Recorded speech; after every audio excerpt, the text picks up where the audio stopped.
Assalamualaikum warahmatullahi wabarakatuh. Halo sahabat BPOM semuanya, salam sejahtera untuk kita semua. Bertemu kembali di podcast Balai POM di Bengkulu.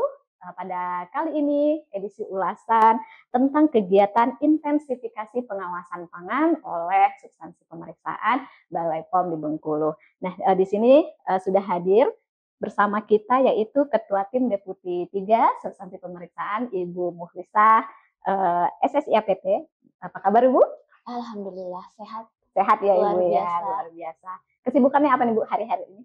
Minggu-minggu ini mungkin? Seminggu ini ya intensifikasi. Intensifikasi memang yang akan kita bahas ini ya Bu ya. Iya benar. Nah baik sahabat BPOM, bersama saya Fani Yulianda, langsung saja kita akan ngobrol-ngobrol nih dengan Bu Lisa seputar kegiatan intensifikasi pangan ini ya Bu ya.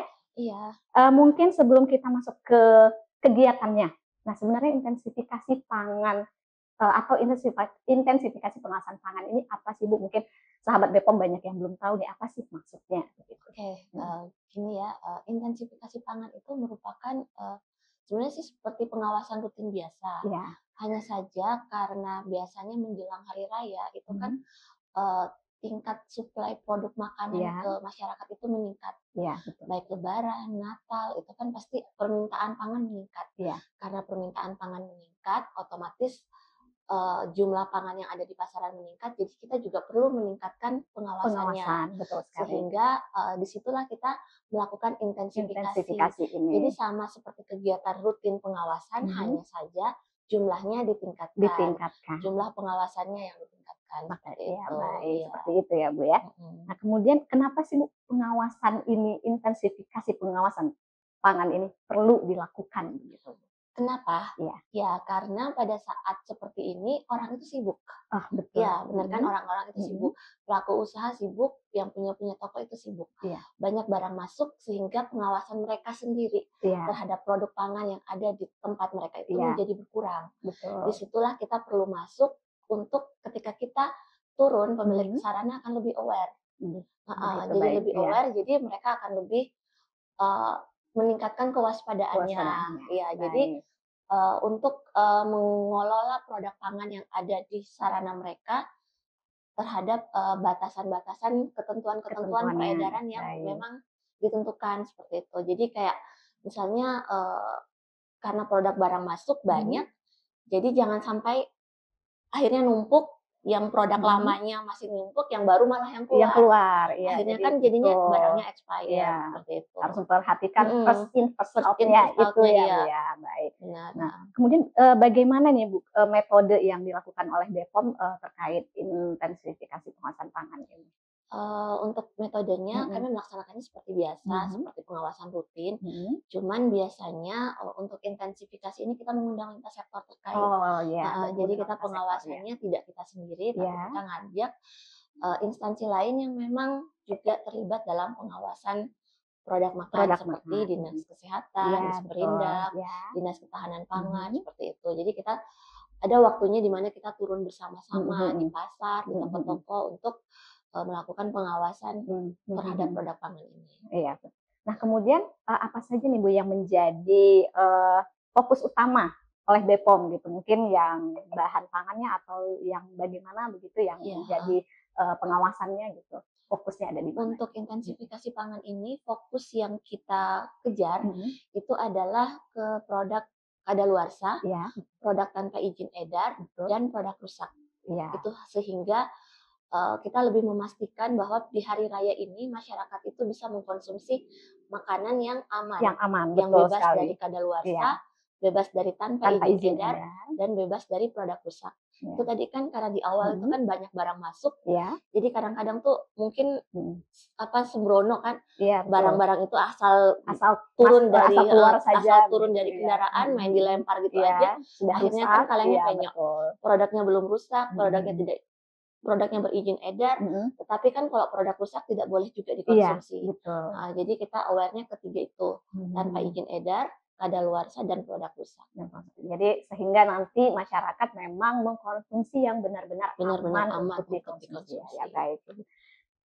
Kemudian ada pengujian juga nggak sih Bu selama intensifikasi pengawasan pangan? Untuk pengujian itu dilakukan untuk pengujian takjil, pengawasan ada takjil, pengawasan yang takjil ya. ada pengawasan takjil, sama kalau misalnya kita turun ke pasar. Ke pasar, ya. Di pasar itu kita melakukan uji cepat terhadap beberapa produk pangan yang dari penglihatan mata kira-kira ini mencurigakan atau tidak, ada mengandung bahan berbahaya, baik metamil yellow, rodamin B. Itu kan pengawasan ini kan sudah rutin ya, maksudnya dari tahun ke tahun kita lakukan. Jadi kadang kalau kita sudah pernah, yang ini aman. Tapi kalau misalnya kita kira-kira kita lihat kayaknya atau dari warnanya itu kan kelihatan warnanya mentereng, warnanya ini kemungkinan seperti itu. Jadi udah kita sampling, kita tindak lanjut. Kalau misalnya hasilnya positif, berarti kan kita kejar orang itu dapat di mana, kita kejar sampai ke pembuatnya di mana, seperti itu. Nah, sejauh ini Bu, saat melakukan intensifikasi pengawasan, apa saja sih Bu yang sering menjadi temuan begitu? Apakah misalnya yang seperti tadi, yang berwarna, yang mengandung warna rodamin, apakah sering ditemukan atau bagaimana produk-produknya? Kalau untuk tahun ini, kemarin baru dapat 1 yang positif. Apa itu? Kerupuk. Kerupuk. Tapi itu sudah kita tindak lanjuti. Sudah ditindak lanjuti. Terus kemudian yang paling sering itu ini sih, produk expired di toko. Karena banyak barang masuk yang datang, akhirnya pemilik toko itu sibuk, dia nggak sempat. Jadi kadang-kadang kita ngerasa kita datang ke toko itu untuk membersihkan toko. Jadi kan kita yang korek-korek sampai ke belakang gitu kan, cari. Kadang mereka tuh barang di depannya belum expire, tapi yang di belakang-belakangnya itu sudah hampir expire. Sudah hampir, dan bahkan ada yang sudah expire. Karena mungkin itu tadi barang datang masuk akhirnya cuman.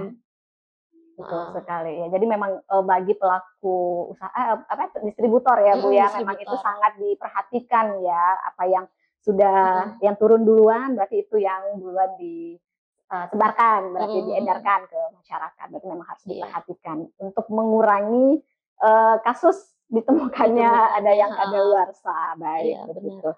Nah, kemudian seperti yang Ibu bilang tadi, itu kan sudah ditindaklanjuti. Kalau misalnya ada temuan yang seperti itu, biasanya seperti apa langkah-langkah tindak lanjutnya? Apakah? Pertama kita wawancarai pedagangnya, karena kan bukan dia yang buat. Iya, betul. Dia hanya menjual. Dia hanya menjual. Jadi kita edukasi ke pedagangnya untuk tidak lagi mengambil kerupuk di tempat dia di mana dia mengambil. Kemudian kita ke pedagang tempat pembuatannya. Berarti didatangi juga ya Bu ya. Kita edukasi ke pembuatnya untuk tidak lagi membuat bahan yang mengandung bahan berbahaya itu tadi. Kalau misalnya, ini kan misalnya ya, kalau misalnya ternyata pedagangnya bukan di sini nih, yang pembuatnya bukan di sini, tapi ternyata ada di wilayah kerja yang lain, ya berarti kita menindaklanjutinya dengan cara memberikan informasi ke Balai POM setempat untuk menindaklanjuti. Berarti seperti itu. Berarti adanya koordinasi ya Bu ya, karena sudah menjadi wilayah untuk BPOM yang lain. Begitu. Berarti nanti berarti sampai situ ya Bu ya. Nanti kalau misalnya ditindaklanjuti oleh BPOM yang ada di wilayah, nanti mereka kan beri feedback ke kami bahwa itu sudah ditindaklanjuti. Baik, seperti itu ya Bu ya.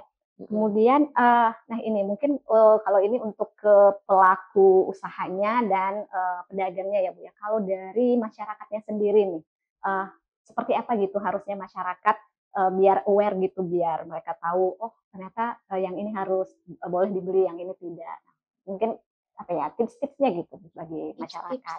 Tips untuk masyarakat seperti slogannya Badan POM ya. Kita cek ya, baik, betul sekali. Jadi cek kemasan, jangan sampai kemasannya rusak, kemasannya bocor.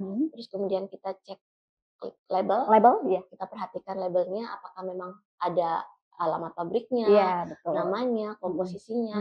Jangan sampai kita membeli makanan yang ternyata komposisinya itu mengandung sesuatu yang kita alergi. Iya, betul. Jadi kan jangan sampai ada alergi, berarti kita nggak boleh beli makanannya itu. Terus kemudian ada izin edar ya Bu? Izin edar kita perhatikan izin edarnya, apakah tercantum izin edarnya, kita bisa cek di aplikasi BPOM apakah memang nomor izin edar yang tercantum itu memang benar atau fiktif. Dan yang terakhir adalah kita cek kadaluarsa. Jangan sampai kita membeli bahan pangan yang sudah kadaluarsa. Nah itu ya tipsnya ya para sahabat BPOM ya. Selanjutnya, seandainya masyarakat menemukan hal-hal yang mencurigakan saat membeli pangan begitu ya Bu ya. Nah kira-kira masyarakat bisa mengadukannya kemana begitu Bu? Untuk pengaduan masyarakat itu Balai POM di Bengkulu membuka layanan unit pengaduan konsumen, ULPK Balai POM di Bengkulu. Itu Bapak Ibu bisa melapor ke 0811 7389 062. 0811 7389 062. Dan nanti dilayani oleh tim dari ULPK Balai POM di Bengkulu. Oh baik, begitu. Jadi jika masyarakat nanti menemukan sesuatu yang mencurigakan, bisa ya Bu ya menghubungi nomor ini WA ya Bu ya, WhatsApp ya, ini bisa menghubungi nomor yang tadi ya. Ya baik, kemudian ini nih Bu, sepertinya daftar pertanyaan saya sudah habis. Nah, mungkin apa ya Bu ya, karena ini kan tadi yang intensifikasi pangan itu dilakukan karena masifnya peredaran begitu ya Bu ya. Nah, berarti dilakukannya di saat momen-momen tertentu ya Bu ya, seperti yang Ibu bilang tadi ya, di hari menjelang hari raya. Menjelang hari raya. Terus kalau misalnya ada event-event tertentu, misalnya kayak ada tabot atau apa gitu. Oh, berarti itu dilakukan juga ya. Iya, benar. Berarti ini memang intensifikasi ini dilakukan saat memang peredaran itu sedang masif ya Bu ya, permintaan itu sedang masif. Baik.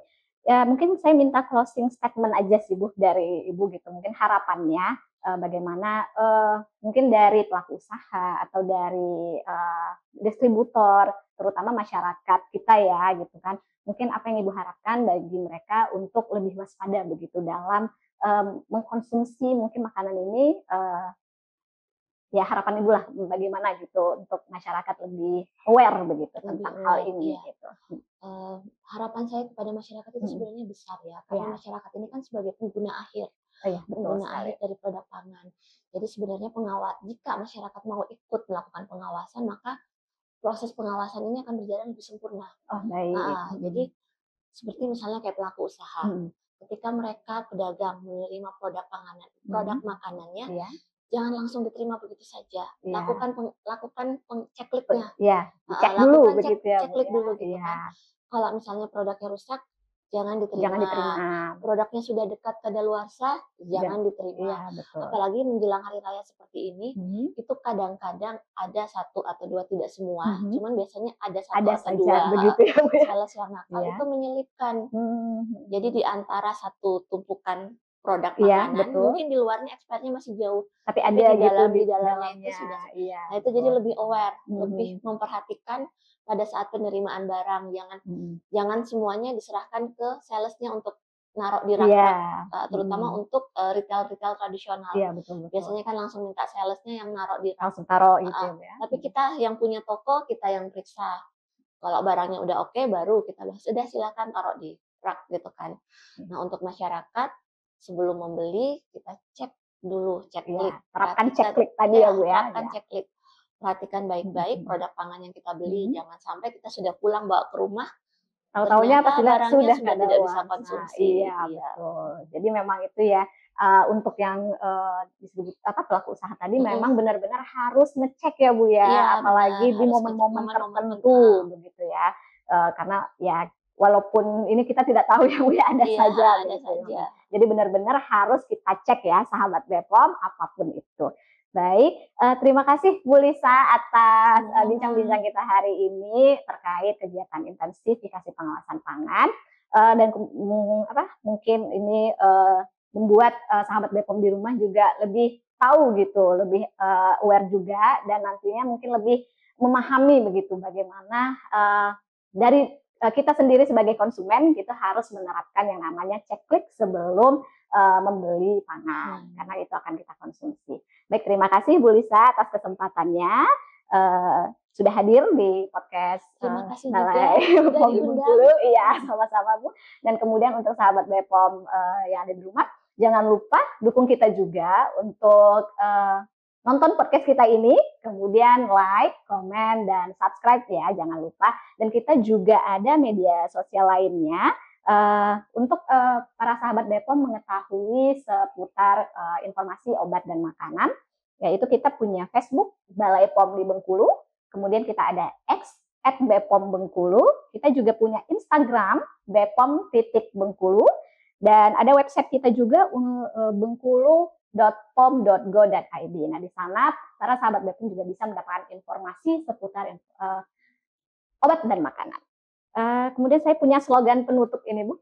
Jadi nanti kalau saya bilang intensifikasi pengawasan BPOM, Ibu nanti jawabnya BPOM siaga, pangan terjaga. Oke, bisa ya, Bu ya? Sip. Oke, intensifikasi pengawasan BPOM, BPOM siaga, pangan terjaga. Baik, sampai jumpa lagi di podcast-podcast berikutnya, sahabat BPOM. Wassalamualaikum warahmatullahi wabarakatuh.